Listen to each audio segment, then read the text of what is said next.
Қайырлы күн баршаңызға. Бүгін сіздермен ерекше зебра рулетінің рецептімен бөлісемін. Жасалу жолы өте оңай.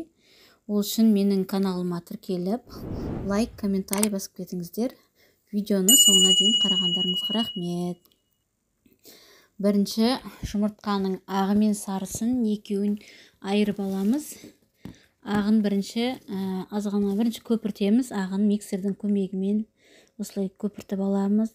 Әзір қант салмаймыз, шамалы азғантай ақ жұмыртқаның ағы көпіре бастаған кезде, сол кезде 200 грамм қантымыздың жартысын саламыз, яғни 100 грамм салсаңыз жарайды. Көпіртіп алғаннан кейін неке осылай көпіртеміз, жақсылап ақ жұмыртқаның ағын, сарысын бөлек алып қойдым да, ағын бірінші көпіртіп алып жатырмын. Неке осылай көпіртеміз, жақсылап шамалы көпіргеннен кейін уже шекерді сала бастаймыз. 100 грамм шекер жарайды деп ойлаймын. Мен енді қатты көп шекер салмаймын. 200 грамм шекерді пайдаланам, оның жартысын ағына, жартысын сарысына пайдаланам. Неке осылай азаздан салып отырып, жұмыртқаның ағын көпіртеміз, жақсылап. Кәдімгідей үлкен болып, көлем үлкен болып көбейеді. Мінекей қарасаңыздар, осылай көпіртіп аламыз, жақсылап. Прямо крем сияқты, қою жаңа сливки сияқты болып тұрады. Жұмыртқаның ағынан жасалған крем сияқты болып, күшті болып шығады осындай. Осыны асықпай көпіртіп аламыз. Мінекейіңіздер қандай не болды. Қоюлана бастады жұмыртқаның ағы қант салғаннан кейін. Осылай көпіртіп болдық. Енді осыны көпіртіп болғаннан кейін, объем үлкейгеннен кейін, енді жұмыртқаның сарысына көшеміз. Мінекейіңіз қандай күшті болды прямо. Жұмыртқаның сарысын аламыз да, оған жаңағы қалған шекерімізді соған салып жібереміз енді. Бұл ненде жұмыртқаның сарысында жаңағы жұмыртқаның ақ сияқты қылып, тағы да миксердің көмегімен әппақ болғанша көпіртеміз, яғни. Бұл да әппақ болады, кәдімгідей жұмыртқаның ағы сияқты болып, мінекей қарап көрсеңіздер, бұл да әппақ болып шықты, әдемі болды. Жаңа жұмыртқаның сарысы. Осыны ағартып аламыз да, қоюланғаннан кейін бұны да осылай екеуін біріне қосамыз. Неке көрдіңіздер ме, күшті болды, әппақ болып шықты жұмыртқаның сарысының өзі.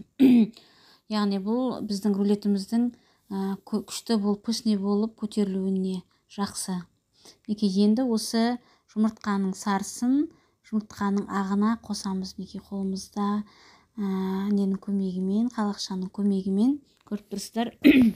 Осыны екеуін біріне қосып араластырамыз, яғни ештеңе қалдырмай бәрін алдым. Силикон қалақшаның бір жақсы жері күшті.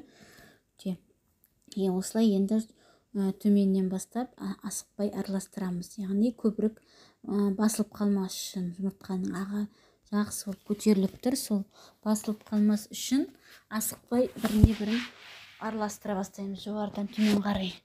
Әбден араластырып боламыз, екеуінің бірін асықпай араласты. Мінекей көрдіңіздер, күшті болып жатыр, прямо крем сияқты болып, өте әдемі болып шығып жатыр.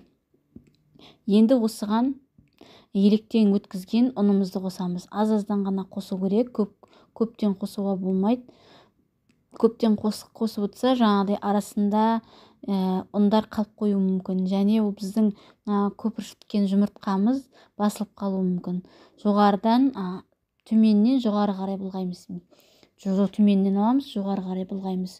Сөйтіп былғау керек. Арасында несі жаңа ұнымыз қалып қоймас үшін. Қалып қоймау керек, және аса көп ұнның да қажет жоқ. Егер көп ұн салып жіберсе, онда басылып қалады. Сол үшін аздан ғана, азғантай бөліктерден ғана салып отыру керек тек. Неке ұнға мен разрыхлительді қосып жібердім. Осылай тек аздан салып отыру керек. Тағы бір бөлігін салдым. Аздан сөйтіп төменнен жоғары қарай араластырамыз. Неке болды. Мен енді осыны біздің пешімізге пісіру үшін мен формама сала бастадым. Асықпай жаямыз. Неге көріп тұрсыздар, бұл басылып қалған жоқ. Ұнды көп салуға болмайды.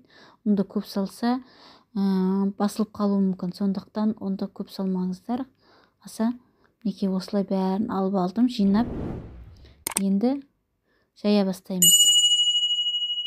әдемілеп жайдым. Осылай жаңағыдай ұзын не қылып.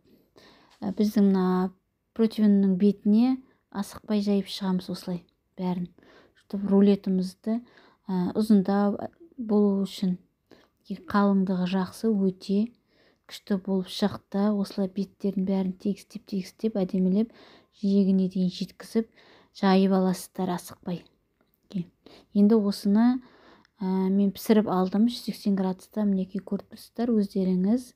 180 градуста жарты сағатта 20 минуттай уақытта пісіріп алдым да, бұны сүлгіге орадым, яғни сулы сүлгіге ораймын. Ыстық күйінде сулы сүлгіге орап аламыз. Осылай ораймыз. Арасына рулет құсып орайсыздар. Мінекей осылай сүлгіге орап қоямыз аз уақытқа, яғни сулы сүлгіге орайсыздар. Сосын арасын аштым да, жайлап арасын ашып, мен енді қою варенка сгущенка қостым. Сіздер енді өз қалауларыңызға қарай сметана қосасыздар, тіпті варенье қосуға да болады. Оны енді өз қалауларыңызға қарай қосасыздар. Неке менің рулетім шықты, күшті болып шықты деп ойлаймын. Некейлеріңіз іші де бәрі де піскен, арасына не қосылған, жаңағы сгущенкамыз мінекей кесіп қойған түрін көрсетіп тұрмын сіздерге. Видео ұнаса, менің каналыма тіркеліп, лайк, комментарий жазып кетіңіздер. Рулеттің бетін сахарный пудра және какаомен әрледім.